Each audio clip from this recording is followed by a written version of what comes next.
हमारे समाज में कुछ ऐसी घटनाएं घट जाती हैं जिसे शुरू-शुरू में देखने पर तो किसी को भी भरोसा नहीं होता है, लेकिन जब उसकी परत दर परत उसकी सारी चीजें सामने आने लग जाती हैं, सारी चीजें जब खुलने लग जाती हैं, तो हर व्यक्ति अपने दांतों तले उँगली दबाने लग जाता है और हर व्यक्ति कहने लग जाता है कि हाँ, ऐसा भी हो सकता है क्या?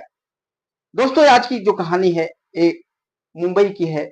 मुंबई के एक होटल की कहानी है, जहाँ पर सारी गलत गतिविधियाँ होती हैं। दोस्तों, इस कहानी को मैं विस्तार से आपको बताऊं उससे पहले मेरा आप सबसे रिक्वेस्ट है कि अगर आप इस चैनल को पर पहली बार विजिट कर रहे होंगे तो चैनल को सब्सक्राइब कर लीजिएगा, वीडियो को लाइक करके और अपने दोस्तों को शेयर कर दीजिएगा। चलिए जानते हैं आज की इस कहानी को। कहानी की शुरुआत मुंबई के एक लोकल एरिया से होती है। वहां पर एक लड़की होती है। लड़की की उम्र तकरीबन 17 से 18 साल के आसपास होती है। लड़की का नाम मधु होता है। उसके माता पिता काफी गरीब होते हैं। काफी गरीबी में बेचारे किसी भी तरह से अपने 3 बच्चों को पाल रहे होते हैं।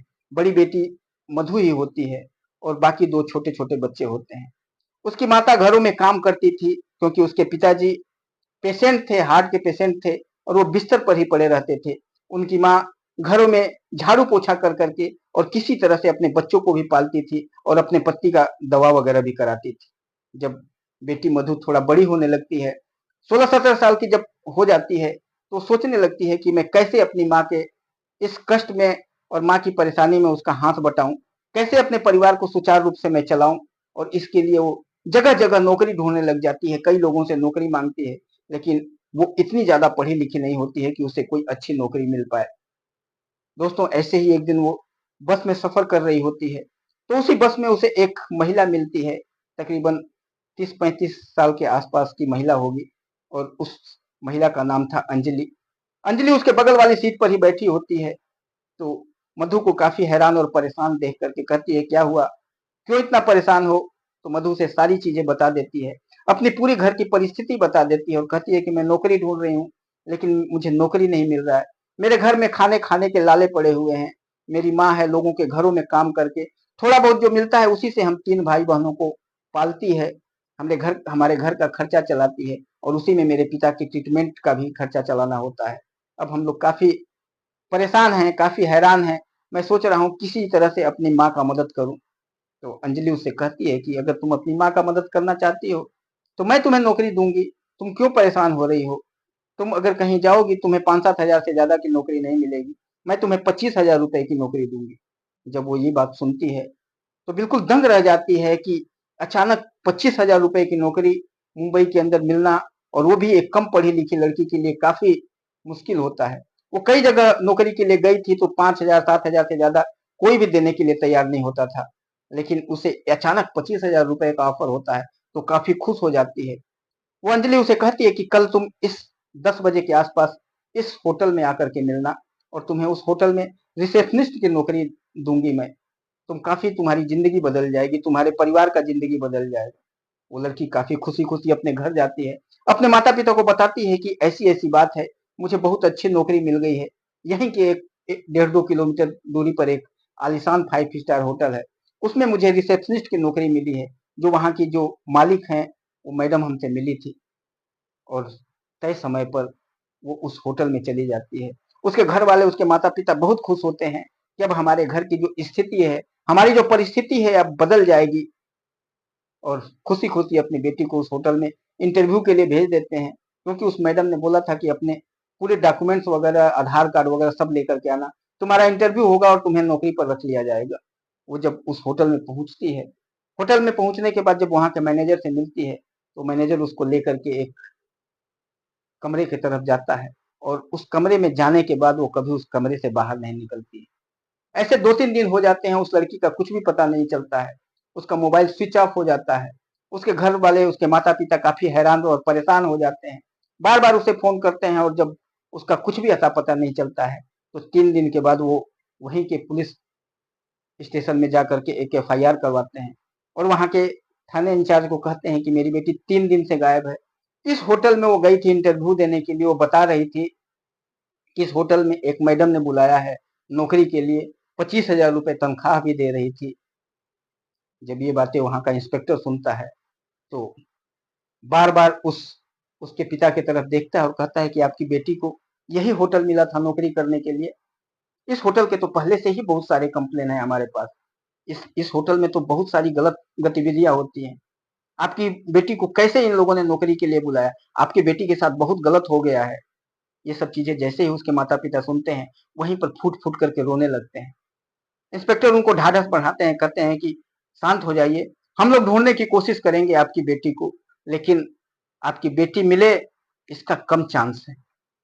जब इस तरह से अगर इंस्पेक्टर कहता है तो उसके माता पिता के धैर्य के बांध टूट पड़ते हैं। वो रोने लगते हैं, बिलखने लगते हैं वहीं पर। उन्हें किसी भी तरह से समझाया जाता है।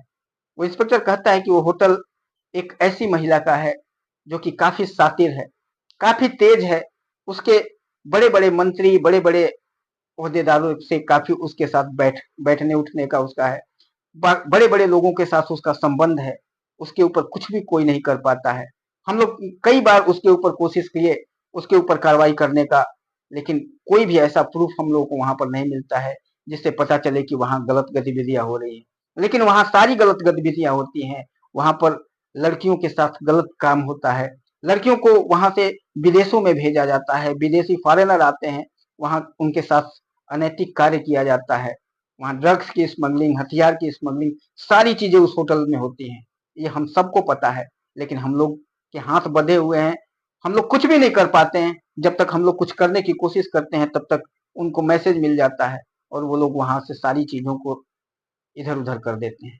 ये सब चीजें जब वो बताता है उस बूढ़े माता पिता को, तो उसके माता पिता काफी हैरान परेशान हो जाते हैं, काफी तंग हो जाते हैं। फिर जा करके वो लोगों से, अपने आसपास के लोगों को बताते हैं। आसपास के लोग इकट्ठा होते हैं। इकट्ठा होने के बाद लोग थोड़ा तोड़ फोड़ करते हैं, कहीं कहीं पर अनशन करते हैं, अनशन पर बैठते हैं। सरकार से अपनी मांग उठाते हैं कि इस होटल के ऊपर कार्रवाई की जाए। इस होटल के अंदर काफी गलत गतिविधियां हो रही हैं।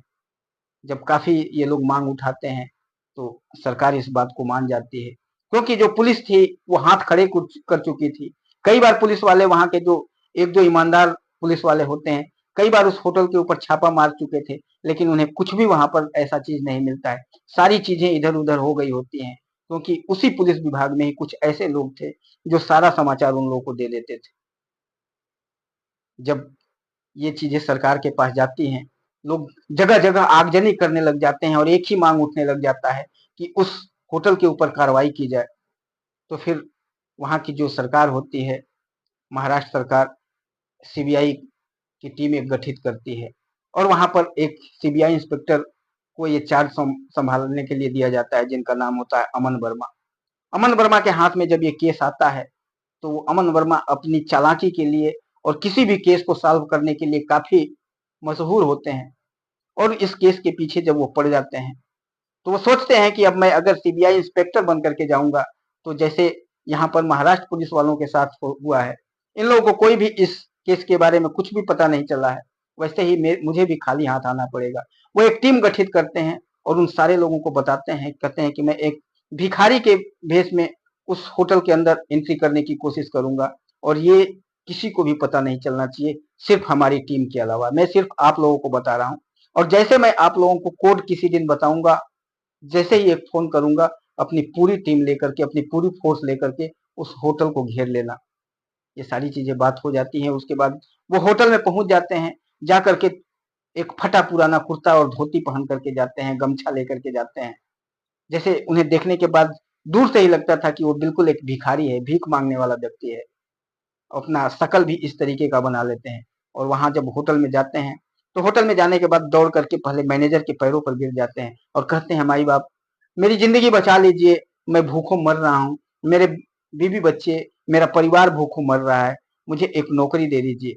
वो मैनेजर पहले उनको वहां से भगा देता है, कहता है कि यहाँ होटल में कोई भी नौकरी नहीं है, कुछ भी नहीं है, यहाँ पर सारी सीटें फुल है, तुम यहाँ से भाग जाओ। तभी वो कहते हैं, हमें कोई तनख्वाह नहीं चाहिए, हमें सिर्फ 2 जून का खाना दे दो, हम होटल के सारे काम करेंगे, जो भी आप कहेंगे सब काम हम करेंगे। मैनेजर जब ये बातें सुनता है, तो वो भी काफी खुश हो जाता है कि इस मुंबई के अंदर सिर्फ खाने खाने के ऊपर कोई काम करने वाला मिल जाए तो इससे बढ़िया चीज क्या होगी। यहाँ पर तो लोग कितना सारा पैसा मांगते हैं, खाने के लिए भी चाहिए, कपड़े भी चाहिए, तब भी लोग काम करने के लिए तैयार नहीं है। ये तो सिर्फ खाने के ऊपर तैयार है। उसको तुरंत वो मैनेजर काम पर रख लेता है और कहता है कि तुम्हारा सुबह से शाम तक का काम है, यहाँ पर होटल में जितने भी बर्तन होते हैं पूरे बर्तन तुम्हें धोने पड़ेंगे। वो तैयार हो जाते हैं, कहते हैं मैं सब कुछ धोऊंगा, सब काम करूंगा, और उस दिन के बाद से वो होटल का सारा काम करने लग जाते हैं, पूरे बर्तनों को धोने लगते हैं, काफी ईमानदारी से काम करने लग जाते हैं।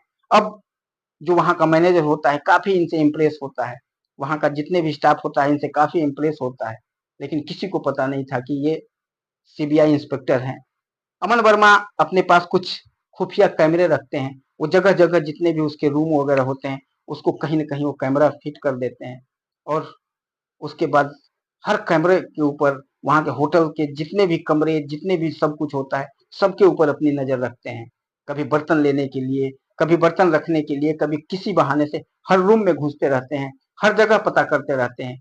किसी को भी उनके ऊपर शक नहीं होता है कि ये सीबीआई इंस्पेक्टर भी हो सकता है, और धीरे-धीरे उनको उस होटल की सारी खुफिया जानकारी मिलने लग जाती है। उन्हें पता चलता है कि यहाँ पर विदेशों से लोग आते हैं, उनके लिए लड़कियाँ प्रोवाइड की जाती हैं। लड़कियों को गलत तरीके से ज्यादा पैसे देने का लालच दे करके इनको यहाँ पर होटल में बुलाया जाता है, और जब होटल में वो एक बार एंट्री कर जाते हैं तो वो बाहर नहीं निकल पाते हैं, उसको इधर ही रख दिया जाता है। वहाँ के चौथे फ्लोर पर तकरीबन 40 से 50 लड़कियों को बंद करके एक कमरे में रखा गया था। वहाँ पर विदेश से आए हुए हर रोज कम से कम 15-20 गेस्ट आते थे, जिनके लिए लड़कियां प्रोवाइड की जाती थी। हर रोज एक दो विदेशी आकर के यहाँ से लड़कियों को लेकर के अपने देश में जाते थे, उनके लिए यहाँ से सप्लाई की जाती थी। ड्रग्स का खेप आता था, उसको पूरे हिंदुस्तान में इधर उधर सप्लाई किया जाता था, हथियारों की सप्लाई की जाती थी। ये सारी चीजों का जब प्रूफ वो इकट्ठा कर लेते हैं तो एक दिन फोन करके अपनी टीम को बताते हैं कि रात को 11 बजे सारी काम, जितनी भी यहाँ की कार्रवाई होती है, जितना काम होता है, सारा रात को 11 बजे जितनी भी सप्लाई का काम होता है, लड़कियों की सप्लाई से लेके, ड्रग्स की सप्लाई से लेके, हथियार की सप्लाई से लेकर के सारा काम रात को 11 बजे होता है। 11 बजे आकर के पूरे होटल को छापा मार लो, हर चीज प्रूफ के साथ आप लोगों को मिलेगा। और वैसे मैंने सारी चीजों का प्रूफ, सारा वीडियो, सारा फोटोज अपने पास रखा हुआ है। 11 बजे रात को सीबीआई की पूरी टीम उस होटल को घेर लेती है, उसके साथ में कुछ लोकल पुलिस वाले भी होते हैं, सब लोग घेर लेते हैं, और घेरने के बाद उस होटल से सारी चीजें निकलती हैं। कुछ विदेशी निकलते हैं, तकरीबन 25 से 30 लड़कियां निकलती हैं जिनको एक रूम में बंद किया गया था, और काफी मात्रा में ड्रग्स, हथियार जब्त किया जाता है। और ये सारी चीजें जब हो जाती है और उस मैनेजर को, जब वहाँ का होटल मैनेजर को पकड़ा जाता है, वहाँ के पूरे स्टाफों को पकड़ा जाता है, और सबसे जब पूछताछ होने लग जाती है तो वहाँ से एक जो नई चीज निकल के आती है, उसे सुनने के बाद उस सीबीआई इंस्पेक्टर के पैरों तले जमीन खिसक जाती है।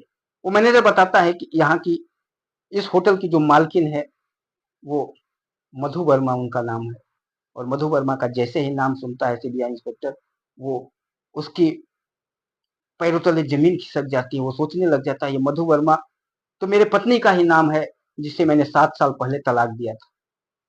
थोड़ी देर के बाद जब उस मधु वर्मा को उसके सामने लाया जाता है तो देखता है कि वो उसी की पत्नी है।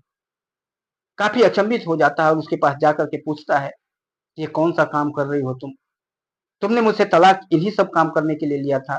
तो खुलेआम वो कहते हैं कि हाँ, मैं तुम्हारे साथ रहना नहीं चाहती थी, कि मुझे बड़ा आदमी बनना था, मुझे ऐशो आराम करना था, मुझे मौज मस्ती करना था, जिंदगी खूब अपने हिसाब से जीना था, इसलिए मैंने तुम्हें तलाक दिया था, और मैं अपने हिसाब से ही जी रही हूँ। इतना बड़ा आलिशान होटल मेरा है, और ये सिर्फ जो तुम्हारे से एल्यूमिनी मनी तुमने दिया था, उन्हीं पैसों से ये होटल बनाया है मैंने, और इस होटल से मैं लाखों करोड़ों रुपए का ट्रांजेक्शन हर दिन करती हूँ, इतने पैसे कमाती हूँ। सिर्फ मेरा एक ही होटल नहीं है, मेरे होटल विदेशों में भी हैं, और भी बहुत सारे होटल। मेरा कोई भी कुछ नहीं बिगाड़ सकता है। मुझे अगर आज तुम लोग पकड़ भी लोगे तो दूसरे दिन मैं छूट करके आ जाऊंगी, मेरी ऊपर लेवल तक पहुंच है।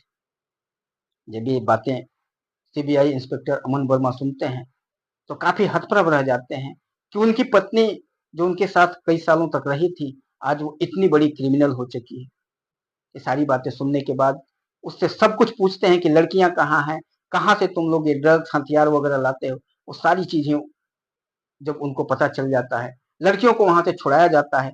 जो अभी थोड़े दिनों पहले जो केस हुआ था लड़की का, जिसके माता पिता बैठे हुए थे, उस लड़की को भी वहीं से रेस्क्यू किया जाता है, वो लड़की भी वहीं पर उन लोगों के साथ में थी। ये सारी चीजों को जब क्लियर कर लिया जाता है और उस केस को पूरा सॉल्व कर लेते हैं अमन वर्मा, फिर वो मधु को जेल में भेज दिया जाता है। उसके ऊपर केस चलता है और न्यायालय की कार्रवाई होती है और उसको आजीवन कारावास हो जाता है। दोस्तों, इस तरह से एक सीबीआई इंस्पेक्टर ने एक बर्तन धोने वाला बन करके और इस पूरे केस का पर्दाफाश किया, जिस केस को हाथ लगाने से वहां की पुलिस डरती थी। हाथ लगाने के बावजूद उनको वहां की उस होटल में कोई भी प्रूफ नहीं मिलती थी। जिस केस की मास्टरमाइंड उसी सीबीआई इंस्पेक्टर की पत्नी थी, उस केस को उसका पति एक बहुत ही ईमानदारी से सॉल्व करता है और एक मिसाल कायम करता है। दोस्तों, इस कहानी से आपको क्या सीख मिली है? मेरे ख्याल से बहुत कुछ सीखने को आपको मिला होगा। सबसे पहले तो सीख आपको ये मिली होगी कि आदमी को हमेशा ईमानदार बने रहना चाहिए। गलत चीजों की तरफ, जल्दी पैसा कमाने और जल्दी अमीर बनने की तरफ अपना पैर नहीं फैलाना चाहिए। हमेशा ईमानदारी से काम करो और ईमानदारी से कमाया हुआ पैसा ही फलता फूलता है। बेईमानी से कमाया हुआ पैसा एक न एक दिन बर्बाद ही होता है। वो खुद भी पैसा खत्म होता है और उस इंसान को भी बर्बाद कर देता है, जैसे जो कि मधु के साथ हुआ था। मधु के सारे होटल्स और जितने भी उसकी जो प्रॉपर्टी थी, सारी चीजों को सील कर दिया जाता है और सारे को गवर्नमेंट के हैंड ओवर कर दिया जाता है। दोस्तों, इस तरह से वो रोड से शुरू होकर के और फिर रोड पर ही पहुंच गई थी। आजीवन कारावास होगी, आगे उसके ऊपर क्या क्या चीजें होंगी वो बाद में सरकार उसके ऊपर डिसाइड करने वाली थी।